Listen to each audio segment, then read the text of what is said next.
Hello दोस्तों, इस video में समझेंगे कुछ महत्वपूर्ण क्रांतियाँ।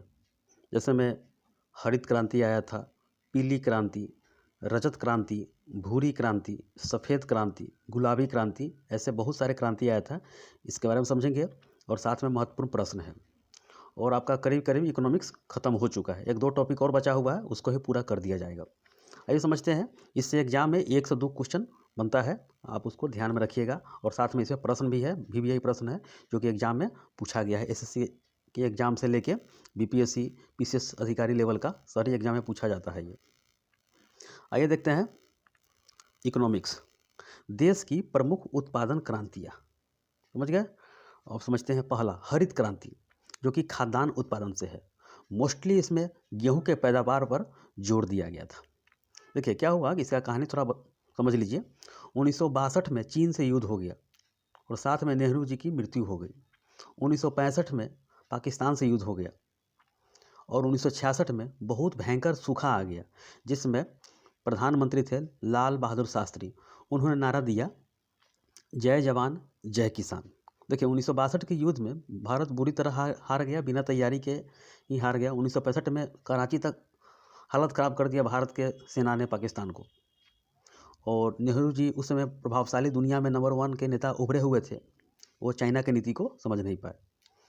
तो उस समय देखिए 10% जो चाइना LAC जो ज़मीन ले लिया उस समय 1962 के युद्ध में, तो अभी तक वो LAC बोलते हैं उसको, अभी तक वो चाइना के हाथ में है। 1959 में तिब्बत पर अटैक कर दिया चाइना, तो चाइना पूरा का जब पूरा ज़मीन ले लिया है तिब्बत का, समझ गए।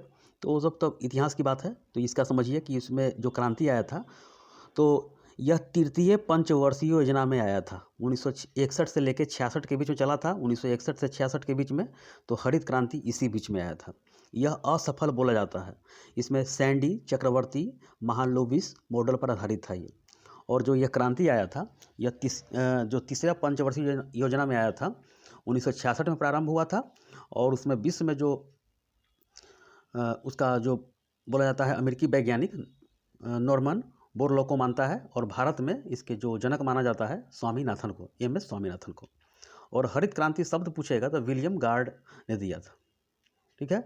इसमें प्रथम हरित क्रांति जो आया था, हाई यील्ड वैरायटी यानी कि HYV, हाई यील्ड वैरायटी का प्रयोग किया गया था और इसको बढ़ावा दिया गया था गेहूँ के पैदावार पर।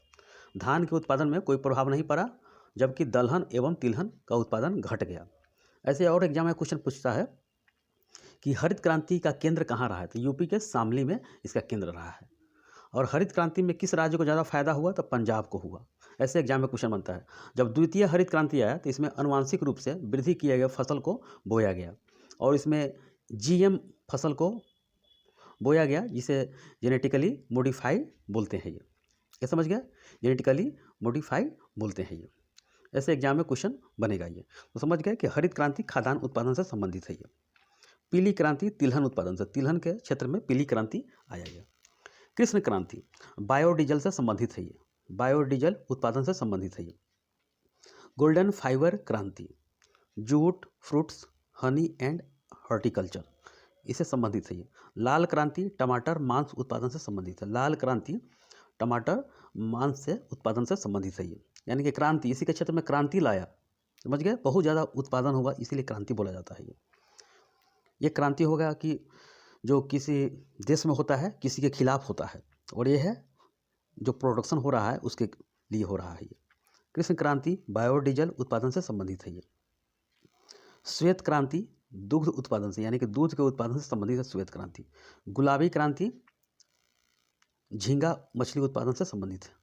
बादामी पूछेगा एग्जाम में तो मसाला उत्पादन से संबंधित, मसाला उत्पादन से। नीली क्रांति मत्स्य से उत्पादन से संबंधित है, मछली के उत्पादन से संबंधित है ये। सुनहरी क्रांति फल के उत्पादन से संबंधित है, उत्पादन से, फल के प्रोडक्शन से, सुनहरी क्रांति। भूरी क्रांति यानी कि खाद के लिए, उर्वरक के लिए यह समर्पित है, उत्पादन बहुत ज़्यादा उत्पादन हुआ, इसलिए भूरी क्रांति नाम दिया गया है, यानी कि खाद उत्पादन हुआ, उर्वरक। अमृत क्रांति जो है नदी जोड़ो परियोजना के बीच में, यानी कि 2 नदी को जोड़ देना, इसी के बीच में परियोजना हुआ ये। रजत क्रांति अंडा उत्पादन यानी कि कुक्कुट, ये सब हुआ रजत क्रांति के, यही है। पीली क्रांति तिलहन उत्पादन से है। धूसर सिलेटी क्रांति सीमेंट के उत्पादन से है, सीमेंट जो कि घर बनता है सीमेंट, वही सीमेंट। गोल क्रांति है आलू के उत्पादन से, आलू के उत्पादन से, ये समझ गया। अब आगे देखिए कुछ और है। गोल क्रांति देख लिया, आलू के उत्पादन से है। इंद्रधनुषीय क्रांति, सभी क्रांतियों पर निगरानी करने के लिए इंद्रधनुषीय क्रांति है, सभी क्रांतियों पर निगरानी करने के लिए। सनराइज या सूर्योदय क्रांति बोलते हैं इलेक्ट्रॉनिक उद्योग के विकास के लिए, इलेक्ट्रॉनिक उद्योग के विकास के लिए सनराइज या सूर्योदय क्रांति। गंगा क्रांति, भ्रष्टाचार के खिलाफ सदाचार पैदा करने हेतु Waterman of India Rajendra Singh के द्वारा यह दिया गया था, यानी कि गंगा क्रांति के खिलाफ। एग्जाम में क्वेश्चन बनता है ऑब्जेक्टिव में, वाटरमैन ऑफ इंडिया किसे बोलते हैं, तो राजेंद्र सिंह को बोला जाता है। सदाबहार क्रांति जैव तकनीकी के क्षेत्र में दिया गया। सेफ्रॉन क्रांति केसर उत्पादन से संबंधित है, केसर उत्पादन से संबंधित है ये।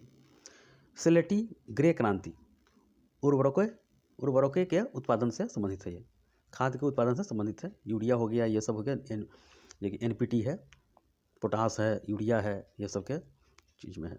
हरित सोना क्रांति बांस उत्पादन से संबंधित है, ये एग्जाम में क्वेश्चन बना हुआ है, बांस उत्पादन से संबंधित है, हरित सोना क्रांति इसको बोलते हैं। मूक क्रांति मोटे अनाजों के उत्पादन से संबंधित है, मोटे अनाजों के मूक क्रांति बोलते हैं इसे। परामनी क्रांति भिंडी उत्पादन से संबंधित है ये। परामनी क्रांति भिंडी उत्पादन से संबंधित है ये। ग्रीन गोल्ड क्रांति चाय उत्पादन से संबंधित है, ग्रीन गोल्ड क्रांति चाय उत्पादन से संबंधित है ये। काली क्रांति पेट्रोलियम से संबंधित है, काली क्रांति पेट्रोलियम से संबंधित है ये। खाकी क्रांति चमड़ा उत्पादन से संबंधित है ये, खाकी क्रांति। काली क्रांति पेट्रोलियम से संबंधित है। व्हाइट गोल्ड क्रांति कपास उत्पादन से संबंधित है, व्हाइट गोल्ड क्रांति कपास उत्पादन से संबंधित है। एक लास्ट है NH क्रांति, नेशनल हाईवे क्रांति है, स्वर्णिम चतुर्भुज योजना से संबंधित है ये आपका सारा का सारा 25-30 है जो क्रांति है खत्म हो चुका है। और साथ में देखते हैं क्वेश्चन है, आप आगे देखिए साथ में मैं आंसर दे दिया हूँ कि आपको देखने में दिक्कत नहीं हो, समझने में दिक्कत नहीं हो। श्वेत क्रांति किससे संबंधित है, तो दूध के उत्पादन से। देखिए भूरित क्रांति भूरी तो उर्वरक के उत्पादन से संबंधित है ये। सुनहरी क्रांति फल से संबंधित है ये। गुलाबी क्रांति संबंधित है किससे, झींगा उत्पादन से, झींगा वाला मछली होता है मछली। अमृत क्रांति संबंधित है नदी जोड़ों से संबंधित है ये। अब आगे देखिए कुछ और क्वेश्चन है, देखिए साथ में आंसर भी इसका दे दिया हूँ कि आपको समझने में दिक्कत नहीं हो।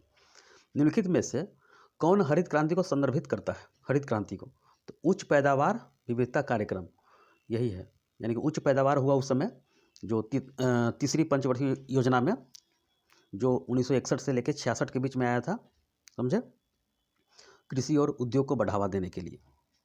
निम्नलिखित कथनों में से हरित क्रांति के बुनियादी तत्व कौन से थे, तो ये खेती के क्षेत्रों का विस्तार हुआ, मौजूदा खेती का दोहरी फसल हुआ, हरित क्रांति की विधि में HYV बीजों का उत्पादन हुआ, उपयोग किया गया, यानी कि हाई यील्ड वैरायटी का प्रयोग किया गया और बहुत सारा इसमें उत्पादन किया गया। गेहूं पर ज़्यादा उत्पादन हुआ इसमें, धान पर कोई प्रभाव नहीं पड़ा, एग्जाम में ऑप्शन देकर रहेगा, जबकि दलहनी और तिलहन का उत्पादन घट गया।